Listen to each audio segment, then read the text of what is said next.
Welcome back to a new mini blog. আজকের বাড়িতে খুব তাড়াতাড়ি আমি চিকেন তান্দুরি বানাবো মাইক্রোওভেনে। তো তার জন্য আমি 4টে লেগ পিস নিয়ে নিয়েছি এবং ধুয়ে ভালো করে তাকে ছুরি দিয়ে হালকা হালকাভাবে কেটে নিয়েছি। তারপর নিয়ে নিয়েছি জল ঝরানো টক দই, তারপর জিঞ্জার গার্লিক আর অনিয়ন পাউডার। যদি তোমাদের কাছে পাউডার না থাকে তাহলে বাটাও দিতে পারো। তো সমস্ত বাটা এবং একটু ঝালের জন্য পেরি পেরি মশলা, বিট নুন, এরপর দেব 1 চামচ হলুদ গুঁড়ো আর 1 চামচ লঙ্কা গুঁড়ো। আর এভারেস্টের তান্দুরি মশলা নিয়েছি, তোমরা যে কোনো কোম্পানির পেলে দিতে পারো। তারপর পুরো জিনিসটাকে ভালোভাবে ম্যারিনেট করে নেব। ম্যারিনেট করে ফ্রিজে 1 থেকে 1.5 ঘন্টার জন্য রেখে দেবো। 1.5 ঘন্টা পর বের করেছি। তারপর দিয়ে দিলাম কাসুরি মেথি আর একটু সাদা তেল।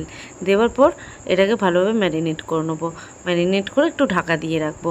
তো চলো ততক্ষণে একটু মাইক্রোওভেনটাকে প্রিহিট করে নিই। কনভেকশন মোডে 3 মিনিট দিয়ে স্টার্ট করে দিলাম।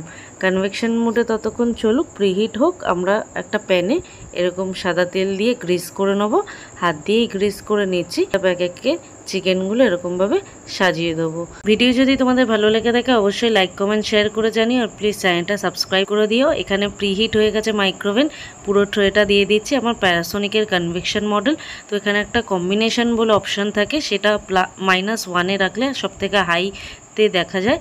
তো এখানে 10 মিনিট দিয়ে এটা স্টার্ট করে দেবো। 10 মিনিট পর ট্রেটা বার করে নিচ্ছি। বার করে চিকেনগুলো একটু উল্টে পাল্টে নিচ্ছি। তারপর আবার সেম পজিশানেই ওই কম্বিনেশন মোডে -1-এ রেখে আবার 10 মিনিটের জন্য এটা স্টার্ট করে দেবো।